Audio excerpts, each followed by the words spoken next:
Hello. Mr. Oh. Piles, Hey, Rob. Good morning. how are you? I'm okay. How are you doing? Just fine. Whoa, look at that lighting. Yeah, I'm trying to get better light here. It's a little harsh right now. That's good stuff. You gotta love Yeah, it. well, we'll see. Unfortunately, I show up better. That's the problem. So The there we go. podcast film awards are coming around the corner, and you know how we feel about awards. Oh no. I think there were some awards being voted on. I don't think we won, though. No, I don't think so either. Not this year. I think they had some awards, didn't they? Yeah, I mean there was the main podcasting awards, which is kind of like the equivalent of the Academy Awards of podcasting. But I will say, in order to get even a nomination, you have to put your listenership through a lot of, like, they have to go vote somewhere every single day for 30 days. It's ridiculous. I would never ask people to do that. Yeah, I don't even know. Yeah, I don't believe in voting. Right. I've been watching a lot of Game of Thrones recently, and there's no voting that goes on in that show, and those people look perfectly happy. Right. Well, Well, yeah, not they real. perfectly happy. I was gonna say, I've never seen that show. Is it good? Well, I gotta say it's kind of bloody, and Okay. it depicts too much violence against women. I Oh, don't mean to okay. be a prude or anything, but I don't see the point. I mean, it's all fantasy anyway. And Yeah. George R. Martin has been quoted as saying, "Well, that's how times were back then." And it's like, okay, dude, you made up an entire region of the world that doesn't exist on a planet that may not even exist. Like, times back then is a stupid thing to say. Like, Yeah. I don't know. I just it doesn't make any sense to me. I mean the storyline's fantastic and the characters are sympathetic, but I don't think I can get past just the sheer volume. I think that guy. I just think that pervading on the underbelly of our culture pervades this idea. We still haven't gotten past it that somehow women are supposed to let men down easy. Mm. Okay. That's at the base. That's exactly the way that I would want to phrase it. And that if they don't, that they're going to get what's coming to them in some way. Or I don't know. From the shooting in Santa Barbara to Game of Thrones, there's still this pervasive sense of misogyny. It's weird. And I'm not even a feminist. I'm not even a I don't even. Anyway, that just offended me. I just thought, okay, fine, all right, Yeah. enough already with this. Like, can't Wow. there could be something else, right? We anyway. Let's move on. Yeah. I I'm don't know. with you. That doesn't have anything to do with trading. If you like Game of Thrones, let us know. Write into the show and tell us why it's such an awesome show. Um, I don't even see. It's like the first show in a while too that I haven't. There are no trading analogies for me in that show. It's just watch us cut this guy's private parts off while we torture him. Isn't that going to be fun? Wow. Yeah, I've never even seen it, but I've always heard that people love it. So. Yeah, and like the highest, the two things you could do to a man to embarrass him the most is to cut him up in front of his family or cut his private parts off and make him less of a man. Like, the whole show is about that. And you look at that guy that wrote it and he looks like Santa Claus and you think, wow, what a nice guy. And then it turns out he's a total jerk. Dude, write a happy story. Dude, take a page out of the Harry Potter books, dude. Like, just doesn't Yeah. have to be so sad all the time. Oh man. I mean, there's not one person in that show that's like, no, I effing don't care about being the king. Like, I don't care. Like, isn't there anybody in that show that just wants to go home and hang out with their family? It's so stressful. What is Peter Dinklage in that show? I know he's like one of the main characters. Is he the king He or plays the the? brother from the very beginning. He plays the brother of the most rich and powerful family in the kingdom, and he is the forgotten brother who has always been pushed aside and and isn't enough of a man to be given. And he's the imp. He's the dwarf. And it turns out that he ends up being one of these characters in the show that you really care about. He's actually one of the only characters in the show that actually treats a woman nicely. But this is at the very beginning of the show. I don't know what happens to him later on. I probably won't find out. I'm not planning on even finishing it. I just I can't get around to it. Even Tony Soprano treated some women better than this show does. I mean, wow, and that's not saying much.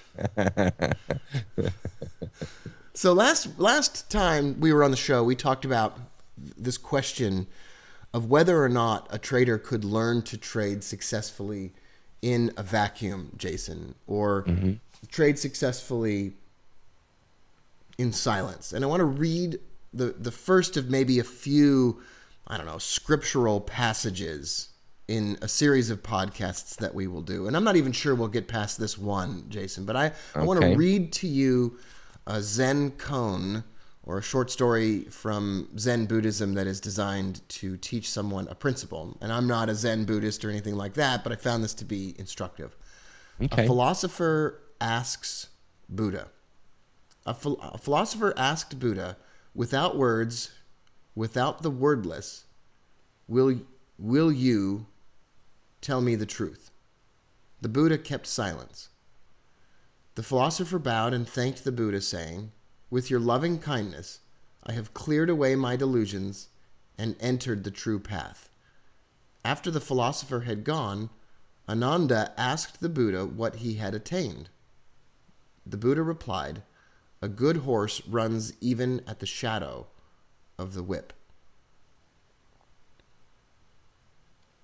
So here it is again. Without words and without wordless, will you tell me truth? And the Buddha was silent, and the philosopher bowed and said thank you, and that he had obtained what he needed from the silence. And the Buddha replied, a good horse runs even at the shadow of the whip. Thus suggesting, Jason, that even at the shadow of the truth, in silence, that this philosopher was able to get onto the true path. So I ask, could a trader learn in silence? Could a trader learn by watching another trader, or maybe and having no written or verbal instruction given to him or her? What do you think? Well, if we're going to draw an answer from what you just read, then I think we would need to understand what a quote unquote good horse is and how that equates to like human beings, because I think I get what he means by the whole whip thing. But the thing is, I'm a little skeptical that there are that many good horses. I mean, I think there are good people, but in terms of people with a propensity or a natural ability to kind of figure things out like that, I don't know that there are a whole lot of good horses out there. Where does this opinion about the quantity of good horses stem? Okay. I'm so glad you asked.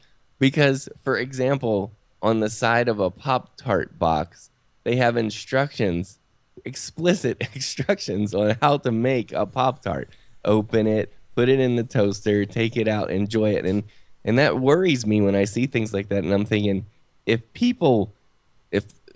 they think people need those kind of instructions, or if you've ever see, there's another example. I said puttin'. If you ever put together something from IKEA, for example, that's another thing that makes me think, well, maybe there aren't tons of good horses. Well, it's fascinating. What if they left the instructions off the Pop-Tart? Do you think that it's possible that people would simply just eat it and it would be delicious and they wouldn't worry about toasting it? Yeah, some people do that. Or that people, when treated with respect, would simply find a way that maybe hadn't yet been invented for eating a Pop-Tart? Yeah, I mean, I hope so. But yeah, it worries me when step 3 is enjoy. And I think maybe that's a joke when they write that, but still. Step 3, enjoy. They're like, suddenly have a great smile come across their face.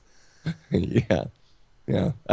I don't know. I just when it comes to like at least maybe because I'm not super mechanically inclined, for example, and when it comes to like assembling things, I think it's it can be kind of challenging to figure that out. So I think with something as complicated as trading seems with and not just trading, but like all the platforms and stuff, I think it would be really like a different world, a different language for somebody to Okay. happen onto that. Well, when let me ask you a question, and Hmm. I'm being okay. I'm playing the other side of this. When Okay. Kellogg's puts instructions on the side of the Pop Tart box, or when IKEA puts instructions with that little uh, bald Swedish man on the instructions Mm-hmm. of their furniture, for whose economic benefit are they putting those instructions?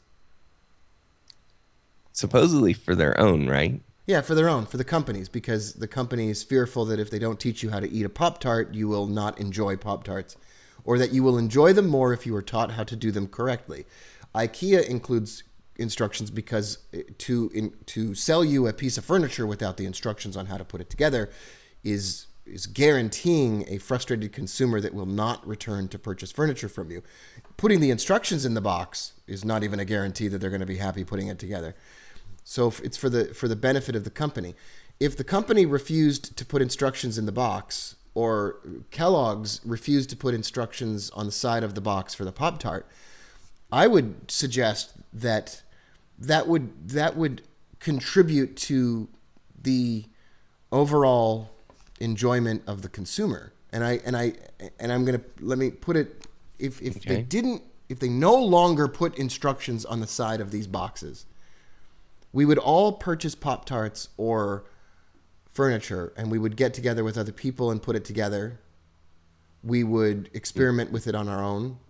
We would face a challenge. We would not have been trained that it should be easy. We would be trained that it should be a challenge, and a challenge would be viewed as maybe enjoyable. I'm not saying that. Well, maybe you are suggesting that a fair number of people wouldn't figure out how to make a Pop Tart. I think that most people would, and I think trading is also similar. That if it didn't come with an instruction kit, and I sell instruction kits for trading, they're not expensive. They're $27, and I believe in them. And I'm speaking against my own economic interest for a moment. But let me Okay. put it this way. If you Okay. spent 7 years learning your way around the financial markets and learning your way around the currency market or whatever, without instruction and without an instruction kit that said, this is the one way to do it, I think your enjoyment level would increase and your level of success would increase. Because if you've ever followed the instructions on a box and it didn't make the thing that you expected, or you Hmm. followed a recipe and it didn't Yeah. come out tasting the way that you expected, you were mad. Right. And I say the risk of that happening and depressing us or pushing us back further on the stretches of time is a risk that I probably don't want to take very often. But the risk of having done it on our own and having it come out poorly doesn't. I mean, if you can learn to come right back at something that didn't work the first time you tried to do it on your own, that's a powerful lesson for a trader. It's a really powerful lesson, because you learn that the simple act of failing at having done something doesn't mean that you are a failure. The act of having not succeeded at creating a profitable trade doesn't mean you're an unprofitable trader. It means you go back to the drawing board and you try it again. You take the pieces apart, you can put them back together again. You get an infinite number of chances to do this as long as you keep your trade size small. And I think there's some wonder and beauty in learning to do this in silence. And you cannot avoid getting some instruction these days, in the same way that the shapes of the Pop Tarts in the packaging suggest that there's a square object in there and they're tasty and delicious and they have frosting on one side. You're gonna know that you're supposed to eat them. And if Yeah. it's a shelf, you know that the shelf looks generally like a certain way. And if you buy an inexpensive set of instructions, or you watch some free videos online it's not going to mess you up forever, but the bulk of the work you do as a trader ought to be something that you do in your own workshop by yourself without an instruction kit, and not even with another person necessarily. You should sit alone and think about these things and look at the respective parts and say, if I were going to put this together, if this chart were pieces of a puzzle or pieces of wood or a recipe, how would I put these ingredients together?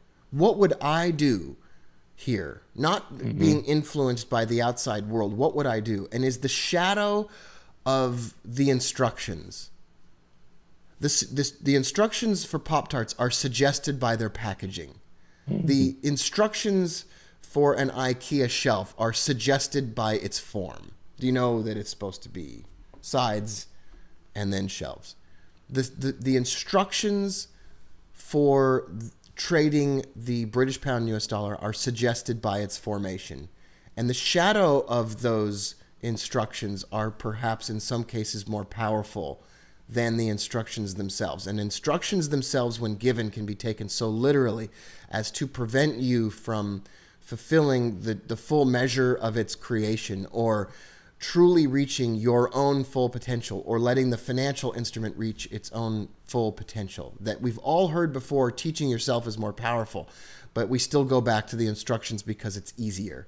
And I don't think easier is necessarily more fun. I don't think easier leads to a shelf that always has balanced shelves that don't have your books falling down in one direction. I think that it's possible that the shadow of the instructions are more powerful because you bring out your own true greatness and you put something of yourself in those instructions. And you can sometimes find a better way to do it more quickly and more easily and more delightfully when you do it on your own. Well, there's one thing that comes to mind though, Rob. Aren't a lot of people who want to learn how to trade, don't they feel pretty impatient? Isn't there typically this great need to try to make money? And so it seems like if someone were putting in the time and tinkering, so to speak, that it would take even more patience to do it this way without the instructions. And Right. it seems challenging for traders to do that. I think the prevalence of instructions, of expensive instructions, $2,000 instructions, the prevalence of the instructions leads to the impatience that the books that we read or the materials that we consume about the markets tell the stories of ultra successful traders, market wizards, or whatever else, that we, by reading the instruction kits, view this finished form in our minds more quickly than it ought to be there, that the instructions lead us to believe that it ought to be simple, and that's deceptive. The mere existence of instructions or a recipe doesn't mean that it's easy to make souffle or easy to make whatever. It doesn't mean that it's easy to put together a piece of furniture just because there's an instruction kit. And just because there's a $2,000 course available doesn't mean that you're going to actually trade more quickly. But the mere existence of the explicit instructions, I think, leads to the impatience. And if you didn't have them, you would find joy in the journey. You would find happiness in putting those pieces together without this expectation that there was a return that you needed to get on your investment, or you'd read some story about some guy that made a ton of money in a really short period of time. And for heaven's sakes, I contribute to this problem, Jason. This podcast is a major contributor to the problem of feeling like it ought to happen really quickly for you. And I'm part of the problem. I'm just about to publish a blog post about a guy who took a trading system and turned a $1,000 account into a $10,000 account. So I want to say there's a place for inspiration, and there's a place for looking at someone that has done it and there is a place for the inspiration. If we had no idea that it could even become a shelf one day, we probably wouldn't even pick it up if the parts didn't mean anything to us at all. So I think there is a place for inspiration. I just think it ought to be offered free or as close to free as possible. So that you're not investing in the inspiration and then trying to get your money back from it. I think the race to recoup your investment is what causes a lot of that impatience, or at least that's a theory of mine. Nice. So there you have it. Well, I like it. I like what you're saying. So for you, if you don't mind me, I know you don't like to look at your own trading a ton because like you feel like maybe people don't care. But Rob, haven't you been a kind of an explorer or a trailblazer of sorts? Like when you're self-taught in a lot of ways, right? Yeah, For I would your say own that's journey. true. Yeah. Well, I mean, I have a lot of influences, but yeah, sure. Yeah. Yeah. So do you feel like that was a good way for you to go then? It was more difficult. I think I haven't made as much money as some other people, and maybe I've made more than some and less than others, but it's been an enjoyable ride. I have learned a lot about myself trying to put the pieces of the puzzle together by myself, for Yeah. sure. I think some people, it's not followers and leaders. I think some people are creators and some people are implementers. Brad, for instance, he didn't invent the trifecta trading system, but he's better at trading it than I am. And I think that some people are good on the execution phase, and some people are good on the creation phase. And just like I don't spend a lot of time complaining that I'm not as good as Brad at trading the system. There's a lot of people I'm not as good as in trading in the system that I built.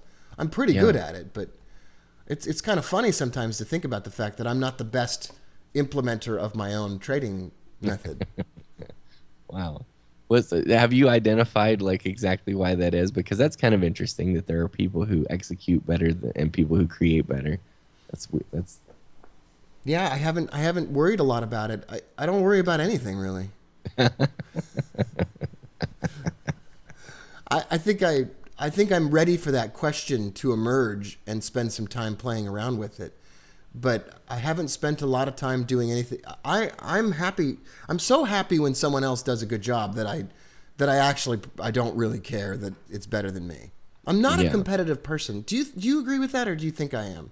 Oh, I don't think you're competitive at all. Yeah, Like I you're don't, not just don't you're feel. I don't you're, have any. I just don't feel any competitiveness. you're not threatened. Even when people try to threaten you, you're not threatened. It's Yeah, pretty that's funny. really true. When It's like there was a time in high school.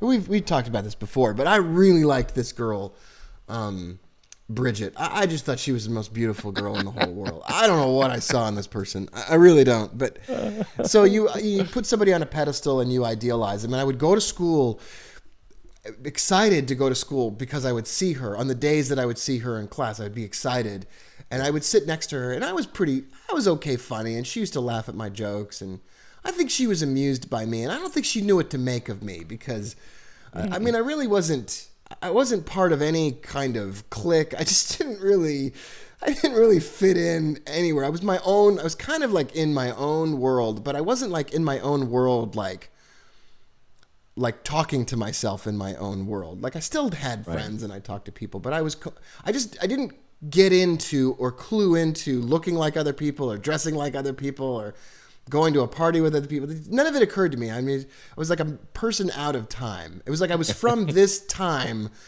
but I was living then, and I just didn't get it. And so we would sit next to each other, and I didn't understand flirting, or I was just so in love with her. I just whatever. And so I was driving back from the University of California Irvine Library with my friend Jeff Bigelow, and Jeff and I were driving along, and he said, "Well, you know, Bridget has a boyfriend," and it's the first memory that I have of just not knowing why that mattered. Like, it didn't occur to me that mattered. It didn't occur to me that should that's unfortunate or that's bad. I mean, I would have expected her to have a boyfriend. And then he said, and he's in college. And then again, I was like, well, so what? Even better, in fact. Yeah, I mean, but the first thing that occurred to me was like, well, he's gone a lot of the time then, right? Right. Like, I don't know. I just remember it not occurring to me. Now, Bridget and I never got together because I was an idiot. I mean, I've never understood how to talk. I just don't have any, I don't understand what you do. And so, but I look back on that time, Jason, and let's just say I was slick or I knew how to, let's just say all that. But I wouldn't say that I would have enjoyed my teenage years more if it had come naturally to me. Well, if it had come naturally to me, it would have been great. But what I'm trying to say is the journey was enjoyable. I look back on that time and I lost. I lost to this guy in college. He won. And I lost the object or whatever, if you want to call it that. But I never viewed her as an object. I viewed her as a friend, and I enjoyed my association with her. And I still to this day do, even though it was probably more embarrassing for me than it was for anybody else. And I don't look back on that time as whatever I learned from that experience led to other positive experiences in my life. And I didn't get it right the first time. But it wasn't a conquest. I wasn't competing with someone else for something that I was going to get or achieve or obtain. In the same way that now I look at trading, like you start out trading, like you're not going to get it's not a obtaining, I got it now and now I can have it forever. It's not a competition. It's a journey that you make on your own to become a better person. And by default, when you become a better person and a more responsible individual, some of this stuff just becomes effortless. It's just easy. And in the same way that, I don't know, picking up a girl for some people is easy, which I think is hilarious. I'm sure you agree with me on that. It just doesn't make any sense. How did you have a wonderful, you have a beautiful, wonderful family. You have a beautiful family and a loving, beautiful, smart wife. Jason, how did you get your smart? I mean, like, that's a terrible question to ask somebody. How did you get your smart? That's a terrible question. That is a terrible question. Like, how did you trick your wife into marriage? Like, that's a terrible, Well, no, that's funny because she often says that I tricked her, jokingly. But yeah, well, I was a musician. Being a musician helps. A songwriter, romantic type. She was pretty wooed by that. So well, I mean, but whenever you ask that question, you're not asking the other part of the question, which is, how did she get you? Yeah, you're exactly. a great guy. I mean, like, and that's what I'm saying here is that we often put all the power into the market. Like, how do I get this to work? How do I get the market has more power over me? I'm intimidated by the market. How do I get the market to show me some love or whatever?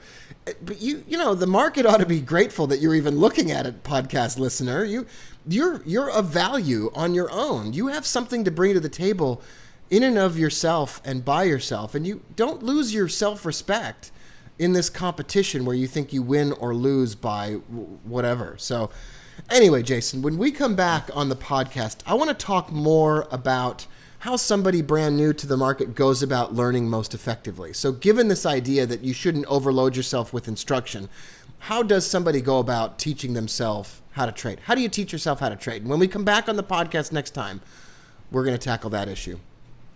All right, that sounds good. On behalf of my friend, the producer, Jason Piles, I'm Rob Booker, and you're listening to the Traders Podcast.